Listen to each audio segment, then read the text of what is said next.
미국 대통령이 툭하면 이 사람 얘기한다네. 21세기를 통틀어서 가장 훌륭한 책이라면서 극찬을. 이게 사실은 트레이딩이 굉장히 중요한 거고요. 지금 우리가 보고 있는 이 저성장과 저물가와 저금리와 워낙 강세 압력 이거 다 여기서. 네, 그럼 자, 메인 토크 들어가겠습니다.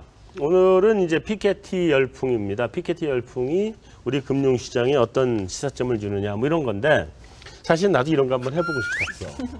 다들 맨날 갖고 나서 이렇게 보여줘가면서 하는데 나도 한번 해보고 싶었어. 그래서 준비를 한 게 캐피탈 In the 21st Century, 21세기의 자본.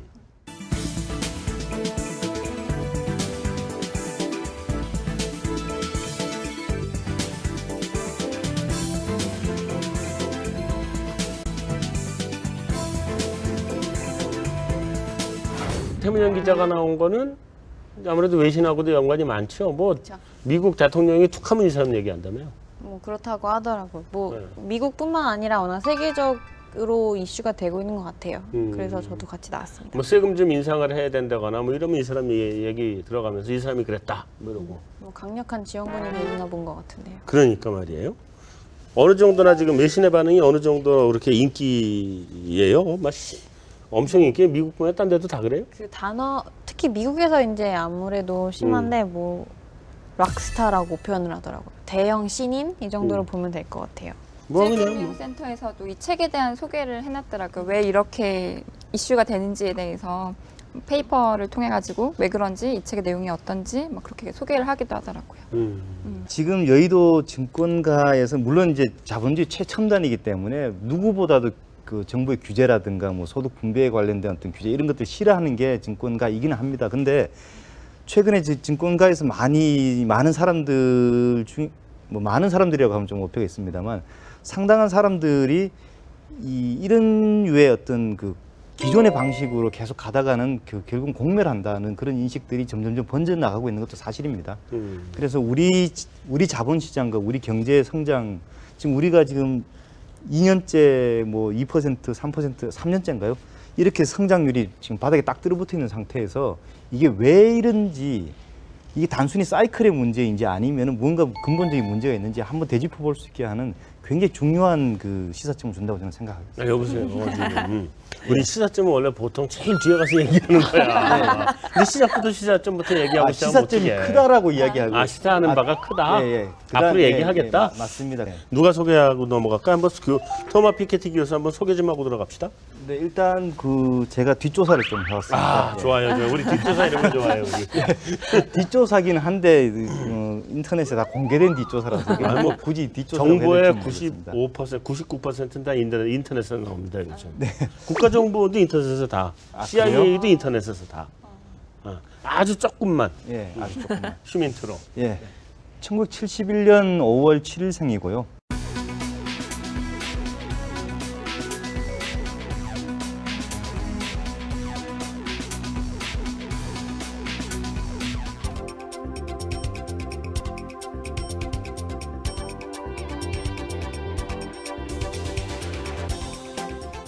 쿠즈네츠 곡선을 깼다며요? 그렇죠. 예, 쿠즈네츠 곡선. 쿠즈네츠가 뭐 한 사람이에요? 노벨상 받은 건 아는데. 예, 경제학자죠. 네, 노벨상 받았고. 쿠즈네츠 곡선을 먼저 이제 말씀드릴게요. 이건 쿠즈네츠가 1950년대 이제 한 얘기인데요. 이 쿠즈네츠 곡선이란 거는 소득이 아주 낮을 때, 저소득 상태일 때는 소득 분배가 아주 평등하다는 이야기고요. 뭐 그렇겠죠. 뭐 벌어질 건 없으니까. 먹고 죽을래도 먹을 게 없는데 뭐 다 똑같이 힘드니까. 다 똑같이 못 사니까요, 그죠? 경제가 성장하게 되면서부터 부의 분배가 굉장히 이제 불평등해진다. 왜곡이 되기 시작하고. 그렇죠. 이제 그 다음에 어느 정도 경제가 성장한 다음부터는 다시 부의 분배가 개선된다는 건데요. 네. 악화되고 개선되는 과정을 보면 지극히 시장 힘에 의해서 나타나는 현상이라고 하거든요. 네. 그러니까 소득 분배가 악화될 때는 이제 일부 동시에 같이 성장을 못하니까 일부 부분에서 먼저 성장이 일어나고 그게 이제 불평등을 초래했다가 어느 정도 성장이 이제 이루어지고 나면은 그 다음에는 스피드오버 이펙트라고 그러죠. 이제 늦게 따라가는 사람도 보고 배워서 더 이제 자기도 소득을 올리고 이런 식으로 가기 때문에 소득 분배가 다시 이제 높은 상향 평준화가 이번엔 일어난다. 그런 이야기를 이제 말하는 게 쿠즈네츠 곡선인데요. 그렇죠. 이 피케티는 여기에 대해서 미국을 봐라 도대체 말도 안 되는 소리 아니냐 이런 이야기를 반박을 했죠 지금. 뭐 그때는 뭐 그래도 이 쿠즈네츠가 발표를 할 때는 그래도 자신이 연구를 해서 이 이유가 있으니까 그렇게 쿠즈네츠 곡선을 얘기했을 텐데 이 사람이 34년인가요? 35년인가요? 그 GDP 처음 집계 방식을 처음 만들어낸 게 34년인가요? 30년대 중반 초중반 그러니까 그때 34년인가 35년인가 그런 걸 아는데 어쨌든 이 사람이 우리 지금 얘기하는 GDP 집계 방식을 처음 만들어낸 사람이에요. 굉장히 경제학계에서는 사이먼 쿠즈네츠 그러면 꽤 그렇죠. 한다 하는 사람 중에 하나죠. 사실은 그 사람이 GDP 집계 방식을 조금 더 일찍 개발했다면 대공황도 그렇게 심하지 않았을 거라는 그런 이야기까지 있을 정도입니다. 그럴 수도 있죠. 예. 하여튼 대공황 이후에 만들었으니까 이 사람이. 근데 어쨌든 간에 피케티가 반박한 내용은 뭐예요? 네, 그거는 제가 설명을 드릴 건데요. 일단 네. 표를 보시면서 한번 가볼까요? 표에 이제 부라고 돼 있는데 이거 네. 소득으로 바꿔서 보시면 될 것 같고요. 네. 일단 1910년부터 최근인 2010년까지 미국의 소득 불평등 그래프를 보여주는데요. 네. 전체 소득에서 상위 10%가 차지하는 몫을 나타낸 것인데 네. 지금 1950년대 아까 쿠즈네츠가 얘기를 했던 1950년대에서 70년대는 한 33% 정도 로 뭐 비교적 표에선 낮은 수준이지만 이게 쭉 올라가면서 2080년대 이후에는 현재 50%에 육박하고 있는 그런 수준이라고 네. 보시면 되겠죠. 그러니까 35% 채 안 됐는데 지금 50%까지 왔다. 그렇죠. 쿠즈네츠가 이 쿠즈네츠 곡선을 이야기할 때는 1950년대니까요. 그때까지는 소득이 불평등도가 개선되고 있었으니까 이 사람 눈에는 사실은 이렇게밖에 지금 여기 사실 정확하게 보면은 저 미국 상위 10%가 차지하는 부가 굉장히 낮았던 기간이 보면 이제 40년대쯤부터 시작해서 80년도 정도까지잖아요. 네. 요게 이제 그 말하자면 케인지안이 그 득세를 했던 시기고 그렇죠. 70년대 한 중반쯤 그러니까 2차 오일 쇼크가 터지면서 그 케인지안이 이제 힘을 잃죠. 그러면서 하이에크가 끌고 가는 신자유주의가 힘을 쓰기 시작한 세대가 오면서부터 불평등이 벌어지기 시작했거든요. 어렵네요. 그렇죠. 그러니까 정확하게. 예. 케인즈의 처방이 1930년대에 이제 도입한 건데 그거는 정부가 좀 간섭을 해서라도 소득 분배를 개선시키라는 거고요. 그렇게 했더니만 그 규제 같은 게 많아져서 투자가 안 이루어지고 경제 성장이 둔화되고 소비는 계속 강하다 보니까 이제 스태그플레이션 현상이 벌어진 거죠. 그거를 다시 개선시키기 위해서 레이건 대통령 시대부터 신자유주의를 도입해가지고 뭐 마음대로 해봐라. 이 정부는 간섭 안 하겠다. 그렇죠. 이렇게 하면서 이제 온 거죠. 80년대 예. 이제 공급주의 경제학이 이제 본격적으로 힘을 받으면서 세율 인하하고 뭐 등등 이런 것들이 그때부터죠.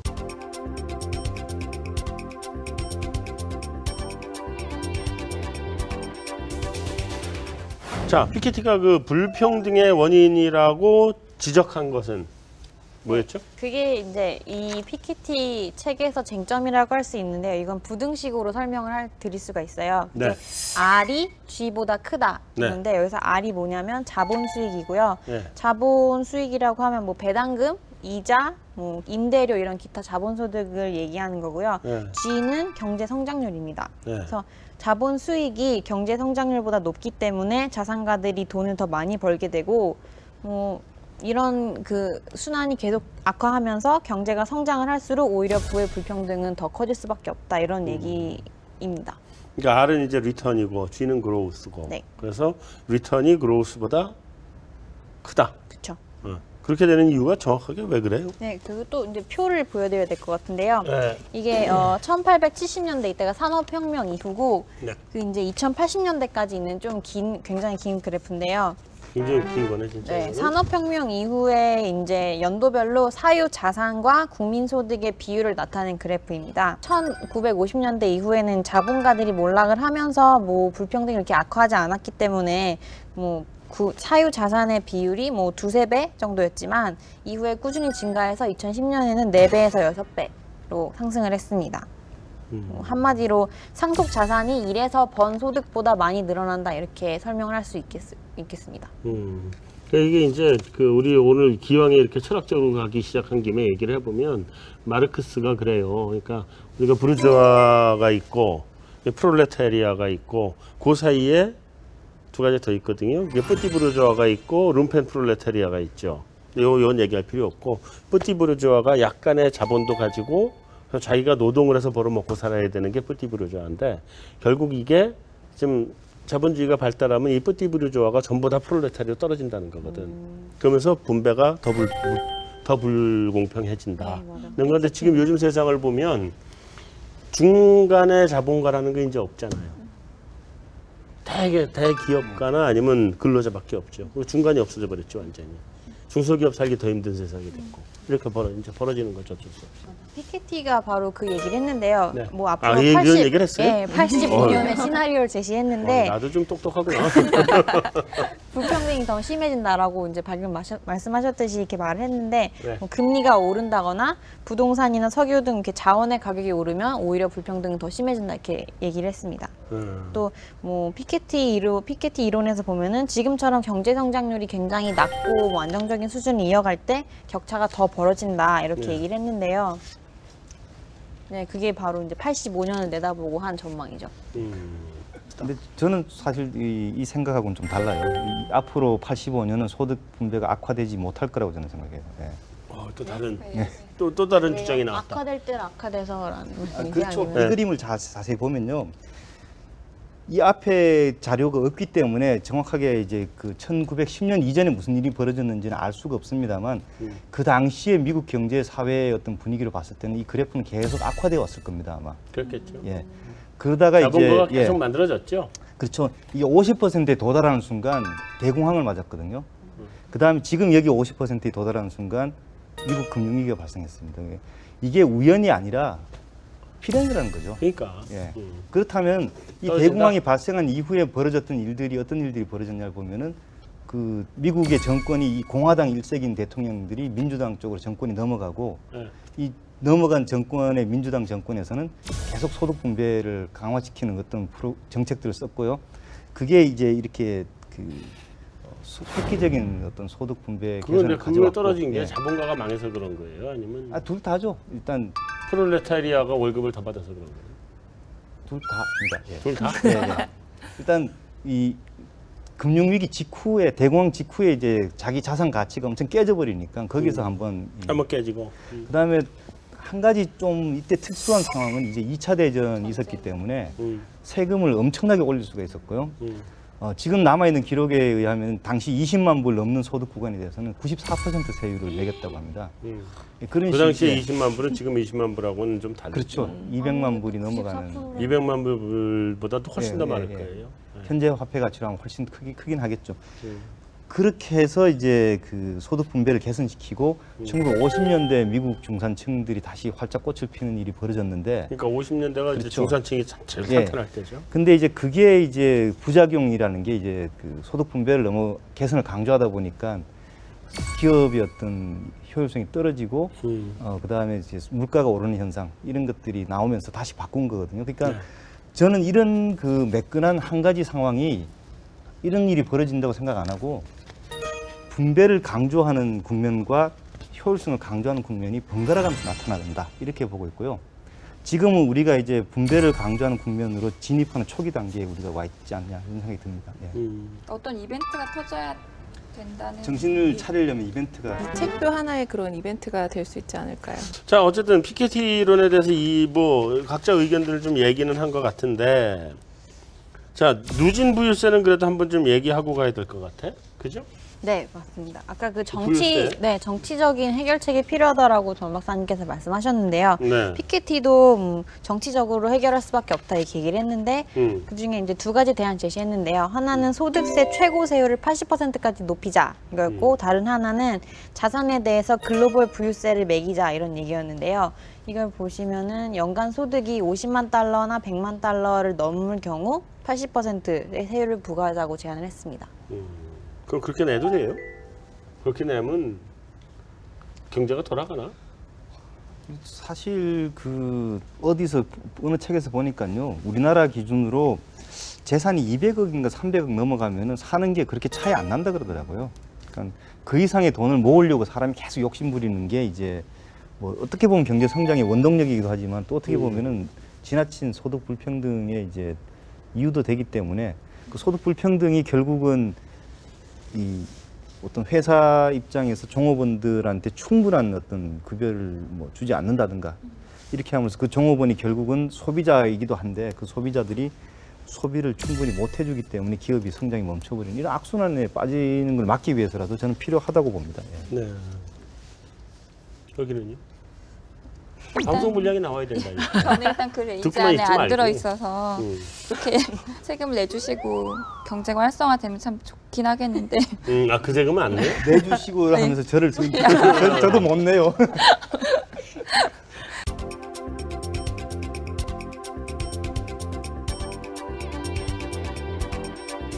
외신들의 반응 한번 봅시다. 네, 외신의 반응을 전달해 드리도록 하겠습니다. 월스트리트 저널 같은 경우에는 뭐 뉴욕의 한 펀드 매니저가 서평을 기고했는데요. 뭐 경제적 분석이 아니라 괴상한 이데올로기적 장광설에 불과하다라고 아주 혹평을 쏟아냈죠. 그럴 만도 하지. 아큐파이 월스트리트니까. 마음에 안 들겠죠. 응. 네. 그리고 또 뉴욕타임즈 칼럼니스트는 너무 이상주의적인 정치 발상이다라고 얘기를 했고요. 이와 반대로 폴 크루그먼 뉴욕대 교수는 21세기를 통틀어서 가장 훌륭한 책이라면서 극찬을 했죠. 정확하게 뉴욕대 뉴욕 시립대. 아, 네, 교수. 뉴욕 시립대. 내가 거기서 박사했어. 네. 민감하시군요. 민감하지. 정정하겠습니다. 네. 파이낸셜 타임즈 반응을 전달해 드리겠는데요. 이 파이낸셜 타임즈가 좀 특이한 게 자체적으로 분석가들을 좀 모아서 피케티 이 이론을 찬찬히 뜯어봤나 봐요. 네. 그래서 자료에 상당한 오류가 있다라면서 원천 자료가? 공격을 막 했었죠. 네. 네. 근데 이와 관련해서 피케티는 인터뷰에서 FT의 비판이 터무니가 없다. 왜냐하면 자기 자료가 불완전할 수는 있었겠지만 그렇다고 자신의 결론이 바뀌진 않는다. 오히려 최신 자료를 보면은 오히려 자기 주장을 더 강화할 것이다라고 얘기를 했죠. 그래요. 이게 보면은 이제 뭐 그런 것들이 있어요. 그 어떤 통계든지 다 누구든지 다 통계를 가지고 얘기를 하는데 그래서 내 통계를 이렇게 봤더니 이렇게 내 말이 맞다 이렇게 주장을 하거든. 근데 이제 어떤 통계를 쓰느냐에 따라서 결론이 나요.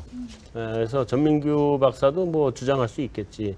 여기 맞는 통계 딱 찾아가지고 내놓고 한 줄. 근데 또 나도 또 통계를 내놓고 주장할 수 있겠죠. 반대되는 통계를. 그래서 이거는 뭐 서로 와 싸우다 보면 누가 맞는지는 잘 몰라.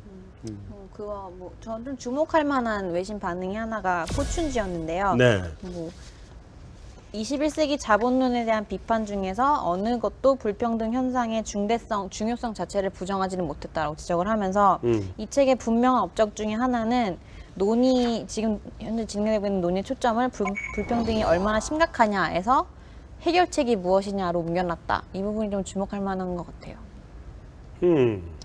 어떻게 생각하세요? 우리의 민큐? 예, 사실 저는 참 그 안타까운 게요. 제가 불어를 그 정도로 구사했거나 영어를 그 정도로 구사했으면 이미 이런 책을 벌써 썼을 텐데. 불어를 못해서. 예. 그렇죠. 한국어로 쓴 걸 누가 주목을 하겠습니까? 번역을 번역을 되잖아요. 근데 그 돈이 좀 들어요. 그러니까 책의 업적이 이제 불평등의 심각성 문제에서 해결책이 무엇인지로 옮겨놓았다라고 지금 포춘이 그렇게 평가를 했다는 거잖아요. 네. 해결책이 무엇인지가 아니라 해결책이 있는지 아니에요? 난 해결책이 없는 것 같아요. 해결책이 있어요, 이게? 있겠죠. 1930년대도 해결했으니까 뭐 지금도 해결을 하지 못. 전쟁에는 궁금한 게 모를까? 그 시대에는 좀 저항 같은 게 없었는지 세금 그렇게 말도 못하게 셌죠. 그때도 사회복지제도를 만들려고 하니까 공화당에서 이거 사회주의다 위헌이다 해서 위헌 소송을 내가지고 상당히 많이 방해했습니다. 근데 지금도 마찬가지 비슷한 분위기죠. 근데 뭐, 이제는 더 이거를 더 해결을 안 하고 넘어가기가 상당히 힘든 시점이 아닌가. 왜냐하면 소비자를 잃어버렸거든요. 맞습니다. 소비자가 없어진 상태라 사실 저희가 금리가 못 올라간다라고 이제 전망을 자꾸 하는 이유도 사실 금리가 올라가려면 내수가 회복되든지 아니면은 뭐 금리가 올라가려면 뭐 막말로 뭐 집 살려고 하는 사람들이 많아지든지 대출을 받아서 어디 투자하려고 하든지 이런 부분이 이제 돼야 되는데 성장률은 올라간다는데 집 살려고 하는 사람은 없고 그러니까 집을 살 수 있을 만큼 임금 소득을 벌어들이거나 그럴 수 있는 사람이 없고 그리고 또 기업들 입장에서도 현금 계속 쌓아놓으면서 더 투자 안 하는 이유가 사실 뭐 투자를 해봤자 소비자가 없는 상황이니까 네, 그렇죠. 그것도 못하고 그래서 이제 이거는 사실 뭐 그때 당시에도 그렇게 바뀐 그런 상황이 이제는 더 이상 그대로 갈 수는 없지 않나 이런 것 때문에 조개 주목을 받지 않았나.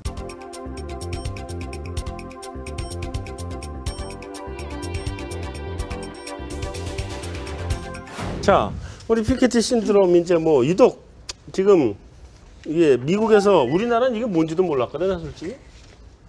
근데 방송하기 전에는 뭔지도 몰랐어요. 근데 이제 머리 우리나라 아니라서 그, 그런가? 네이버나 뭐 이런 데서 이렇게 피케티라고 한번 검색을 해보시면요. 네. 많이 나오죠. 최근에 굉장히 많이 나오고. 네, 알았어요. 나도 사실은 알고 있었어요. 너무 그러지 마세요. 이게 방송을 위해서 내가 모른다 그런 거. 그럼 끝까지 모른 척 하셔야지. 아, 그래도 너무 이 계몽주의적으로 그러니까 나도 어쩔 수 없었어. 뭐 어쨌든 간에. 죄송합니다. 네. 어쨌든 간에 이 미국에서 피케티가 이 피케티라고 그러니까 피카츄 생각이 자꾸 나. 어쨌든 왜 이렇게 미국에서 유독 신드롬이에요? 아까 말씀하신 거랑 같은 것 같아요. 미국도 워낙 경제 성장률이 뭐 막 지지부진하고 오르긴 오른다는데 딱히 할 건 없고 그래서 좀 사람들이 찾다 보니까 여기로 쏠린 게 아닐까요? 조금 전에 그 태문영 기자 보여준 그림에 의하면 미국의 지금 최악의 소득 불평등이지 않습니까? 그죠? 중산층 힘들다는 얘기 계속 미국도 예. 나오고. 정치적으로도 이용을 자꾸 하는 것 같습니다. 그러니까 뭐 예를 들어서 뭐 오바마 대통령이 뭐 갭에서 뭐 최저임금 올렸다 그래서 갭 가서 뭐 애들 옷 샀다 뭐 이런 거 자꾸 얘기 나오면서 오바마 대통령도 자꾸 그쪽을 인용하고 뭐 어디 제가 정확히는 기억은 못합니다만 무슨 뭐 자기가 해야 되는 회의에 뭐 와서 강연하라고 하고 이제 계속 그렇게 자꾸 부각이 되게끔 하는 게 아닌가 이런 생각 좀 듭니다. 그 나라 정치인도 뭐 우리나라 정치인에 비해서 과히 나을 게 없네. 똑같네. 그죠?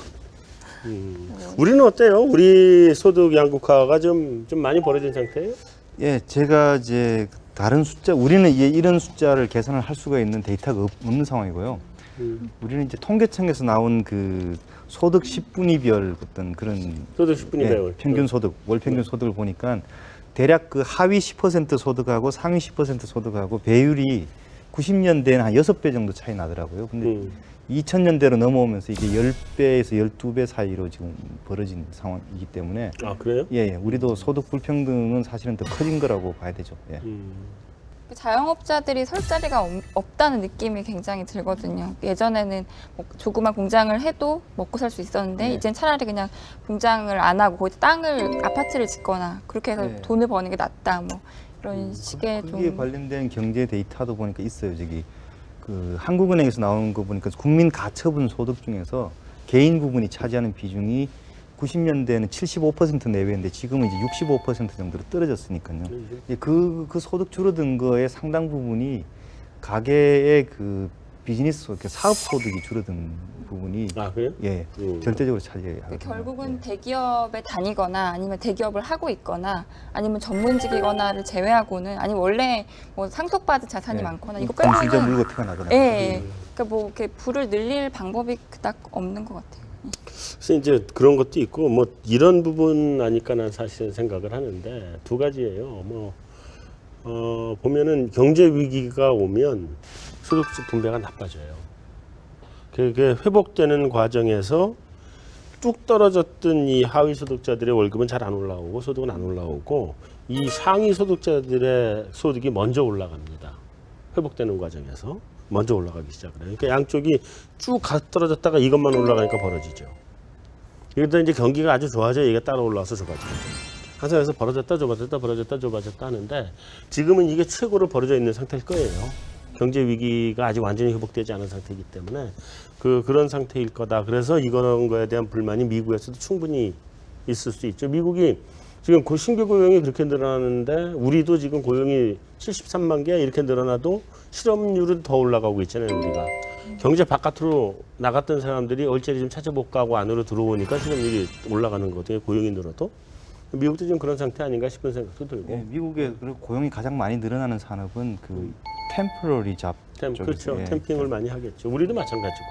73만 개 아마 상당 부분이 시간제 일자리 아닐까 싶은데 뭐 그런 문제가 하나 있고 또 다른 문제는 이제 그런 게 있죠. 경기가 안 좋을 때 이게 같이 뚝 떨어지는데 이 떨어진 사람들이 떨어졌어도 최저한의 생활을 할 수 있는 수준이 돼주면 이렇게 불만이 안 생기죠. 근데 지금 소득이 그 밑으로 떨어져 버렸거든.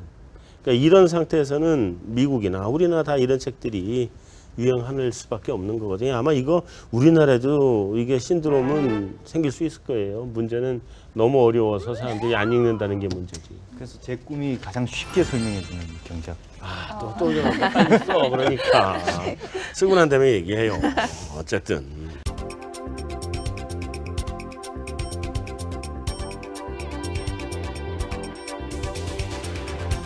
자, 일단 우리 그동안의 우리 환율 움직임을 보면 소득 분배를 왜곡시킨 측면이 틀림없이 있죠. 있죠. 예.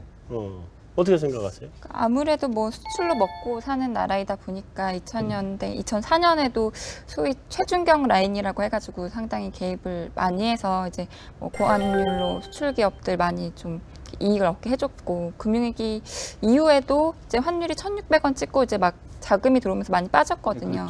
그 당시에도 이제 꽤 많이 뭐 강만수 장관 지휘로 해서 뭐 한 걸로 이제 알고 그때는 있거든요. 이제 강만수 최준경 라인이죠. 예. 그래서 어쨌든 간에 이제 뭐 기업들의 경쟁력도 굉장히 높아진 건 사실이지만 고환율 때문에 이제 수출도 잘 되고 수출 기업들 뭐 자동차 회사나 전자업체나 굉장히 이제 글로벌 기업으로 거듭나게 되는 계기를 만들었죠. 근데 중요한 거는 이제 고용 창출도 어느 정도 하고 뭐 하긴 했지만은 일단은 이제 뭐 이렇게 공장들 거의 해외 이전하고 있고, 사실 그 배당금의 거의 40~50%는 외국인이 받아가더라고요. 그러니까 사실 국내에서 이렇게 어느 정도 그 기업들이 성장한 것만큼 이제 우리한테 배분을 해줬는지는 약간 그렇죠. 의문이 든다고 하죠. 정부가 환율을 떨어지는 걸 막기 위해서는 국채를 발행해가지고 에이. 원화 이자를 부담하면서 그 그렇게 조달한 돈으로 달러를 사들이고 예. 그 사들인 달러로 미국 채권을 사기 때문에 금리에서 역마진이 나고요. 그 다음에 환율이 떨어지는 걸 막으려고 하다 보니까 어쩔 수 없이 떨어지는 방향 쪽에 서 있다 보니까 그 산 달러에서 이제 환차손이 나는 그 두 가지 부분이 있는데, 두 금액을 합치면은 연간 뭐 수조 원에 이른다 이렇게 이야기가 됩니다. 그러면 그 돈은 그럼 어디서 나오느냐? 그건 결국 국민 세금이거든요. 국민 세금으로 수출 기업들한테 이제 도와준 꼴인데, 그만큼 이제 기업들이 고용 창출과 이런 것 면에서 국민들을 도와줬느냐, 그런 게 이제 지금 와서 좀 사실 생각해 볼 만한 인터넷 문제죠. 댓글을 보면은 굉장히 불만이 많은 것 같아요. 고환율 정책에 대해서. 그러니까 굉장히. 이분도 좀 좌파예요. 저는 그렇지 않아요. 저는 아니, 이거를 좌파라고 말씀하시면 안 되는 거예요. 아니 이런 아니 이것도 생각을 해야지. 물론 나도 그거에 문제가 있다는 거는 인정을 하는데, 그리고 사실 그 문제를 많이 지적한 사람 중에 하나인데, 나도 원래 지적질이 직업이니까 예. 많은데, 그럼에도 불구하고 그렇게 환율 정책을 장기간 그렇게 씀으로 해서 우리 기업들이 글로벌 플레이어로 발돋움할 수 있는 계기를 가진 거는 또 사실이란 말이에요. 저도 거기에는 동감. 네. 일시적으로 가격 경쟁력이 생겨서 일시적으로 물건 하나를 더 파는 게 아니라, 그렇게 해서 그 물건을 더 팔게 됐고, 그게 그 기업들의 그러니까 맞습니다. 그 예, 투자가 계속 일어나서 사실, 선순환을 만들어낸 거 아니에요? 지금 N 그치? 약세를 겁내는 이유도 사실은 근본적으로 그렇죠. 거기 근본적으로 있습니다. 그거지. N약세가 당장 우리한테 예. 경쟁 품목 거의 없어요. 지금 당장은. 근데 이제 문제는 그거지 않습니까? 또 그쪽 이야기 돌아갑니다만, 그래서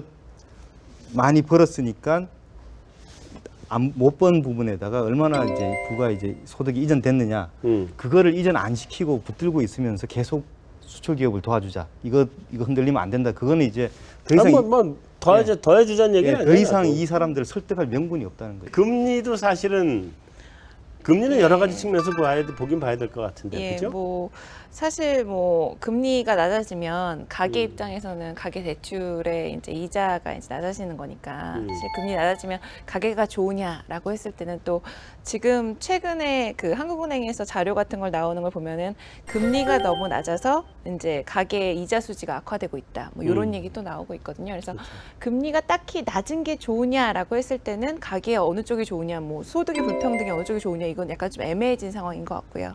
근데 그렇다고 해서 금리를 올리면 뭐 불평등이 더 심화되느냐, 돈 있는 사람들은 더 이제 뭐 훨씬 더 좋을 거고, 예, 돈 많이 벌 거고, 이제 돈이 없는 사람들은 이제 그 뭐 훨씬 더 힘들어질 거고, 이제 이런 약간 그런 부분은 있는데, 사실 또 우리나라가 대출 자체가 너무 많기 때문에, 예, 그리고 뭐 저소득계층에서 대출이 많기 때문에 딱히 뭐 불평등이라든지 이런 것들은 딱 어느 방향이다라고 얘기하기가 좀 힘든 상황이 이게 아닌가. 우리 원래 옛날에 배웠던 교과서에는 기업이 자금의 수요 부분이고 가계가 자금의 공급 예, 부분이라고 네, 배웠는데 그렇죠.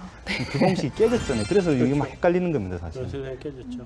근데 이제 그 공식이 맞다면은 사실은 저금리 정책은 가계의 자산을 기업한테 옮겨주는 역할을 한 거죠. 사실. 근데 이제 그게 옛날이고 요즘은 너무 복잡해서 사실은 환율 정책처럼 이렇게 명확하게 나오질 않죠. 금리의 그 이해득실이 너무 이게 복잡하게 얽혀 있어서 돈 빌린 사람한테는 저금리가 좋고 근데 요즘 또 고령화가 돼서 그 자산 소득 그러니까 이자 소득을 그렇죠. 얻어서 살아야 되시는 네. 분들 0.2% 더 준다고 저축은행 갔다가 다 물려가지고 코피 터지고 이런 식이잖아요 지금. 네. 저축은행 후수인 채권 샀다가 망하고 뭐 이런 식인데 옛날에 자금을 공급하던 가게 입장에서는 고금리가 좋긴 한데 요즘 또다시 고령화 때문에 자금을 운용을 해야 되는 가게가 늘어나고 있거든. 예.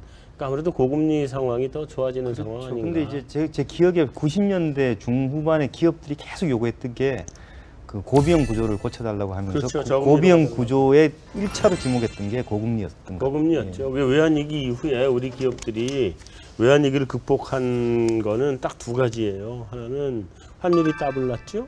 금리가 반토막 났죠. 그거예요. 그거로 우리 기업들이 다 저게 됐어요. 그런 거니까. 자, 우리 오늘 주제는 좀